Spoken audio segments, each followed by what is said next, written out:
Shalom, selamat jumpa kembali di channel PL2 KBTC. Puji Tuhan, saya berharap Bapak Ibu, saudara-saudari para pendengar dimanapun Anda berada, dalam keadaan yang senantiasa sehat, dipelihara di dalam anugerah-Nya, diberkati di dalam segala hal oleh Tuhan yang luar biasa, Tuhan yang kita sembah, yaitu Yesus Kristus. Mari sebelum kita belajar bersama-sama firman Tuhan, kita akan berdoa. Terima kasih Tuhan Yesus, terima kasih. Pada hari ini kami bersyukur untuk rahmat-Mu, keajaiban-Mu. Kami bersyukur untuk pemeliharaan-Mu yang luar biasa bagi setiap kami Tuhan. Engkau tidak pernah meninggalkan kami. Kau selalu ada dalam hidup kami ya Tuhan. Mungkin hari-hari ini ada di antara kami yang mengalami kesulitan. Tapi kami tahu satu hal, Tuhan tidak pernah diam. Bangkitkan iman kami Bapa. Bangkitkan semangat kami. Penuhi kembali kami dengan gairah yang baru untuk menatap masa depan di dalam Engkau Yesus. Buka pengertian kami. Berikan kami rema yang baru hari ini Tuhan. Terima kasih Bapa. Terima kasih Tuhan yang besar, Tuhan yang luar biasa. Dalam nama-Mu Yesus kami berdoa dan bersyukur. Amin. Mari seperti biasa kita akan membuka Alkitabnya. Saudara buka Alkitab baik yang kertas maupun yang di HP. Di dalam 1 Petrus 1 ayat ketiga dan keempat kita akan melihat. 1 Petrus 1 ayat yang ketiga dan keempat. Pengharapan, iman, dan kasih. Terpujilah Allah dan Bapa Tuhan kita Yesus Kristus, yang karena rahmat-Nya yang besar telah melahirkan kita kembali oleh kebangkitan Yesus Kristus dari antara orang mati, kepada suatu hidup yang penuh pengharapan, untuk menerima suatu bagian yang tidak dapat binasa, yang tidak dapat cemar, dan yang tidak dapat layu, yang tersimpan di sorga bagi kamu. Luar biasa ini ayat. Seharusnya ayat-ayat yang kita baca hari ini benar-benar bisa menyadarkan saudara dan saya sebagai anak-anak Tuhan. Memang kita bisa takut, bisa panik, bisa khawatir. Tetapi ketika kita membaca ayat ketiga dan keempat ini luar biasa sekali. Betapa rancangan Tuhan bagi orang-orang percaya itu adalah keindahan, damai sejahtera, sukacita, hidup yang penuh pengharapan. Ini rancangan Tuhan. Kalau saudara-saudari mau membaca ayat ini. Jadi masa depan Anda dan saya ini sudah dijamin oleh Tuhan. Jaminannya siapa? Kebangkitan Kristus. Itu jaminannya. Berarti yang menjamin adalah pribadi Tuhan sendiri. Yang menjamin masa depanmu, yang menjamin masa depanku, yang menjamin seluruh kehidupan orang-orang percaya yang ada di dalam dunia ini. Wow! Ini benar-benar luar biasa. Dilahirkan kembali. Agar apa? Agar saudara dan saya tidak binasa. Kita yang percaya kepada Yesus ditebus, disucikan, dilahirkan kembali menjadi baru, menjadi ciptaan baru. Di dalam ayat keempat kita bersama-sama membacanya. Oleh kebangkitan Yesus Kristus dari antara orang mati, kepada suatu hidup yang penuh pengharapan. Catat baik-baik, garis bawahi perkataan ini. Kepada suatu hidup yang penuh pengharapan. Wah, luar biasa. Luar biasa, saudara dan saya punya Tuhan yang luar biasa. Dia Yesus yang memberikan hidupnya. Dia Yesus yang memberikan darahnya agar Anda dan saya tidak terpuruk. Agar kita semua yang percaya kepadanya tidak tinggal di dalam kegelapan. Punya pengharapan. Meskipun di tengah-tengah situasi yang gelap, kita punya pengharapan. Dan saya ingin berkata, pengharapan itu tidak akan pernah pudar oleh keadaan apapun. Wow, luar biasa. Siapa itu yang memberikan? Dia, Yesus Kristus namanya. Kebangkitannya menghancurkan, melucuti setiap penguasa-penguasa kegelapan. Yang berusaha mendakwa di hadapan Tuhan itu digugurkan ketika saudara dan saya dilahirkan kembali oleh Tuhan Yesus. Sehingga hari ini dengarkan baik-baik firman Tuhan ini Bapak Ibu saudara-saudari. Anda dan saya orang yang punya masa depan dan pengharapan yang indah di dalam Yesus. Saudara dan saya sekali lagi saya ingin tegaskan, kita orang-orang yang punya masa depan yang indah. Dan orang-orang yang hidup di dalam pengharapan oleh karena Tuhan Yesus. Tidak peduli seberapapun situasi yang kita hadapi hari-hari ini. Susahkah, beratkah, sedihkah, dalam keadaan apapun, lihat ayat ini. Jangan percaya kepada situasi dan kondisi, tetapi percayalah kepada perkataan-perkataan Tuhan. Maka saudara dan saya akan mendapat keajaiban. Ketika kita tinggal di dunia, tetapi percaya kepada perkataan-perkataan Tuhan. Karena Alkitab berkata jelas sekali. Kita dilahirkan kembali dari antara orang mati untuk memiliki hidup yang penuh pengharapan. Dunia kan hari-hari ini kan lemah, letih, lesu, lunglai. Takut, panik, segala macam keadaan dunia saat ini. Tetapi Tuhan menginginkan kita sebagai umatnya hidup di dalam satu kenyataan yang konkret. Hidup di dalam satu kenyataan yang penuh pengharapan. Yang memang diciptakan oleh Tuhan Yesus sendiri Bapak Ibu. Jadi janganlah takut. Mungkin hari ini saudara takut ekonomimu tidak jelas. Masa depanmu mungkin Anda berkata, aduh ini masa depan saya bagaimana? Sekolah saya bagaimana? Pekerjaan saya bagaimana? Bisnis saya bagaimana? Lihatlah apa yang dikatakan oleh firman Tuhan. Hidup yang penuh pengharapan. Penuh pengharapan ini berarti di dalam pengharapan itu Tuhan Yesus akan memelihara, melindungi, memberkati kehidupan orang-orang yang percaya kepadanya. Mari Bapak Ibu sadari, bangkit dari keterpurukan kita hari ini. Bangkit dari rasa takut yang mungkin mencengkeram iman kita. Sehingga saudara tidak bisa melihat karya yang besar dari Yesus Kristus itu. Padahal karyanya begitu luar biasa. Keajaibannya begitu luar biasa. Itu sebabnya di dalam ayat keempat dikatakan, mari kita lihat bersama. Untuk menerima suatu bagian yang tidak dapat binasa, yang tidak dapat cemar dan yang tidak dapat layu, yang tersimpan di sorga bagi kamu. Wow, luar biasa. Udah diberikannya hidup yang penuh pengharapan. Yang kedua kita melihat saudaraku, Tuhan juga menyediakan suatu bagian yang tidak dapat binasa, tidak dapat cemar, tidak dapat layu. Dan ini disimpan di sorga untuk orang-orang yang percaya kepada Yesus. Jadi kalau hari ini Bapak Ibu, Saudara-saudari, dan saya percaya kepada Yesus, suatu saat kelak nanti, kita akan menerima bagian itu. Tidak dapat cemar, Alkitab berkata, tidak dapat layu.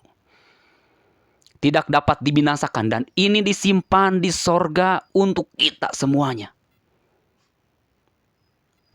Seberapa banyak pun kita mengumpulkan harta di dunia, itu bisa hilang dalam sekejap mata.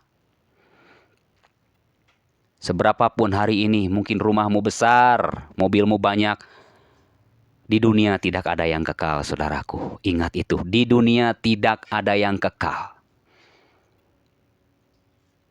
Biarlah iman kita hari ini, saudaraku, menyadari akan ayat-ayat ini. Dia memberikan hidup yang penuh pengharapan. Dia menyediakan masa depan yang indah. Sekali lagi, jangan pernah percaya kepada situasi yang terjadi hari-hari ini.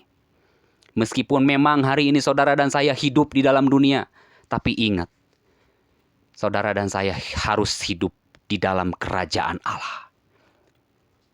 Disitulah Tuhan memerintah, disitulah Tuhan berbicara lewat kerajaan Allah itu. Dia ingin memimpin langkah demi langkah, hari lepas hari. Dengan firman-Nya kita dikuatkan kembali. Dengan kebenarannya, saudara dan saya kembali diangkat, memiliki sayap bagaikan Raja Wali. Firman Allah berkata di dalam Yesaya 40 ayat 31, tetapi orang-orang yang menanti-nantikan Tuhan akan mendapat kekuatan yang baru. Mereka seumpama burung Raja Wali yang naik terbang dengan kekuatan sayapnya. Saya percaya Bapak Ibu pernah melihat burung Raja Wali atau burung elang, walaupun hanya sekedar melihat di televisi. Betul? Coba perhatikan burung elang atau burung Raja Wali pada saat terbang, saudaraku. Begitu indah, begitu mudah. Tidak perlu ada usaha yang rasanya harus mengepakkan sayapnya dengan kepakan yang harus sekuat tenaga. Hanya dengan dia loncat dan kemudian dia mengembangkan sayapnya, melayang dengan begitu indah, saudaraku. Itulah burung elang atau burung Raja Wali. Anda dan saya, kita yang dilahirkan kembali oleh kebangkitan Kristus, hidup di dalam kerajaan Allah, hidup di dalam dunia yang tidak terbatas. Artinya, saudara dan saya memiliki pengharapan yang tidak pernah pudar di dalam Yesus. Meskipun mungkin hari ini sekali lagi saya ingin berkata, rasanya nggak mungkin, tidak berdaya, terpuruk. Ingat ayat ini Bapak Ibu, ingat ayat ini. Hidupmu adalah penuh pengharapan. Hidup Anda penuh pengharapan. Masa depan Anda dijamin oleh Tuhan. Bukan manusia yang menjamin masa depanmu, saudara, ingat. Bukan manusia yang menjamin pengharapanmu, ingat saudara. Tetapi pribadi Tuhan sendiri, dialah yang menjamin. Darahnya dia berikan sampai tetes terakhir. Dan Yesus adalah manusia yang pertama yang bangkit dari kematian dan mematahkan kuasa maut itu, saudaraku. Dia tidak ingin saudara tinggal di dalam ketakutan. Dia tidak ingin Anda dan saya tinggal di dalam kekhawatiran. Mari sekali lagi lihat ayat ini. Masa depanmu indah dan penuh pengharapan di dalam Yesus, Bapak Ibu. Kita bukan orang-orang yang rasanya nelangsa, ya, saudaraku. Saya orang yang pernah masuk di dalam penjara, Bapak Ibu. Sebelum saya bertobat mengenal Yesus, di dalam penjara itu ada istilah anak hilang, saudaraku ya. Anak hilang, apa itu anak hilang? Berarti anak hilang itu tidak pernah dibesuk sama keluarganya. Jadi jelas anak hilang ini hanya menggantungkan belas kasihan dari sesama narapidana, saudaraku. Nah, saya pernah ada di posisi itu sebagai anak hilang. Tidak pernah dibesuk oleh keluarga, tidak pernah dijenguk oleh keluarga. Kenapa? Apakah keluarga marah? Bukan. Karena memang ada narapidana yang bengal, ya. Narapidana yang memang kenakalannya tuh udah tingkat dewa istilahnya saudaraku. Keluar masuk penjara. Nah, itu gitu terus pekerjaannya. Nah, saya pernah di posisi itu, saudaraku. Sehingga akhirnya keluarga kapok. Karena yang namanya si Bayu ini sekarang yang menjadi hamba Tuhan. Kerjaannya hanya keluar masuk penjara dan pernah ada di posisi yang namanya anak hilang di penjara. Nggak ada harapan tuh. Aduh, keluarga kapan gitu kan. Sementara teman-teman saya setiap minggu atau setiap bulan mereka duduk di depan pagar karena mereka tahu akan dijenguk oleh keluarganya. Tapi saya hari ini yang namanya si Bayu sebagai hamba Tuhan pernah menjadi anak hilang di dalam penjara, Bapak Ibu. Saya pernah ngalamin itu.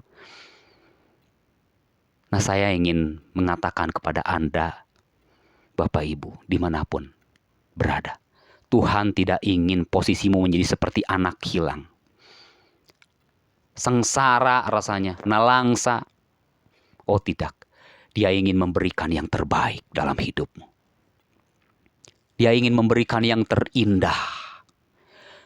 Tuhan ingin memberikan yang termulia dalam hidupmu yang tidak pernah kau pikirkan. Dan itu dibuktikan lewat kematian, lewat kebangkitan. Itu dibuktikan dengan darahnya yang Dia berikan atas hidup kita, saudaraku. Wow, nggak main-main ini, saudara. Itu dibayar dengan nyawanya sendiri. Tandanya Tuhan ingin memberikan yang terbaik dalam hidup kita. Jangan takut, saudara. Pergumulan seberat apapun, ingat Anda di dalam Yesus akan tetap memiliki kehidupan yang indah dan penuh pengharapan. Masa depanmu indah dan penuh pengharapan di dalam Yesus. Kita bukan anak-anak yang hilang. Kita bukan anak-anak dunia. Mereka mengharapkan belas kasihan manusia. Mereka mungkin mengandalkan kekuatannya sendiri dan selalu menemukan jalan yang buntu. Tapi ingat, saudara dan saya anak-anak Tuhan Yesus. Karena rahmat-Nya yang besar, karena belas kasihan-Nya itu ditujukan atas kita hari ini. Dia tidak ingin saudara dan saya terpuruk. Oh, Tuhan sedih. Yesus sedih. Ketika saudara tidak mengerti ayat ini dan hidup terus di dalam kesedihan setiap hari. No, bangkit makanya hari ini Bapak Ibu. Lihat masa depanmu indah dan penuh pengharapan. Jangan biarkan iblis mendakwa pikiranmu. Jangan biarkan setan merusak masa depanmu yang penuh dengan keindahan bersama Tuhan. Mulailah bangkit kembali berjalan bersama Tuhan. Ambil senjatamu, hancurkan Goliat-Goliat dalam hidupmu. Ingat, masa depan dan hidupmu indah dan penuh pengharapan di dalam Yesus. Dia menyediakan berkat terindah di dalam sorga. Kelak saatnya nanti orang-orang yang percaya kepada Yesus akan menerima bagian yang tidak binasa ini. Uang deposito bisa lenyap di bank, betul Bapak Ibu? Saya pernah baca di berita surat kabar, kasihan sekali. Nabung bertahun-tahun di bank. Kalau tidak salah berapa, 1 miliar atau tidak 5 miliar kalau tidak salah gitu kan. Raib saudaraku. Menangislah bapak ini yang bertahun-tahun bayangkan nabung di bank.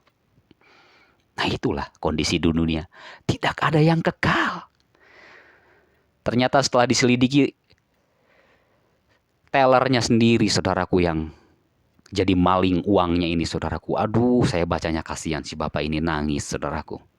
Bertahun-tahun dari jerih payahnya, bukan hasil korupsi. Bayangkan saudara. Bukan hasil korupsi. Nabung bertahun-tahun di bank. Bisa sampai 1 miliar. Raib begitu saja. Ternyata ditilep, dicuri oleh tellernya sendiri saudaraku. Itulah kondisi di dunia. Rapuh saudaraku. Alkitab pernah berkata bahwa hidup kita tuh seperti uap. Kelihatan sebentar, lenyap. Betul Bapak Ibu. Saudara yang pernah masak nasi, masak Indomie, masak air, lihat. Uap itu kelihatan sebentar, hanya 1 detik, asapnya putih. Pss, langsung lenyap. Itulah gambaran hidupmu dan hidupku. Tanpa Yesus saya ingin berkata, kau hancur. Kau nggak punya masa depan. Tanpa Yesus bahkan hidupmu binasa kekal selama-lamanya di dalam neraka. Benar, saudara. Tanpa Yesus, sekali lagi, tanpa Yesus saya ingatkan. Kita hanya seonggok debu yang diterpa oleh angin dan entah hilang lenyap kemana, saudaraku. Itulah hidupmu dan hidupku. Makanya dia datang, saudara. Yesus datang ke dalam dunia. Yesus datang jadi manusia agar saudara dan saya kembali memiliki hidup yang kekal, kembali memiliki masa depan yang indah dan penuh pengharapan. Catat baik-baik ayat ini. Bukan hanya omong kosong, bukan hanya dongeng, tapi ini satu kenyataan yang harus saudara dan saya alami. Percayalah, keajaiban akan selalu ada di dalam Yesus. Mujizat selalu akan ada di dalam Yesus. Percayalah, saudara. Jangan lemah. Jangan lemah, percayalah. Percayalah.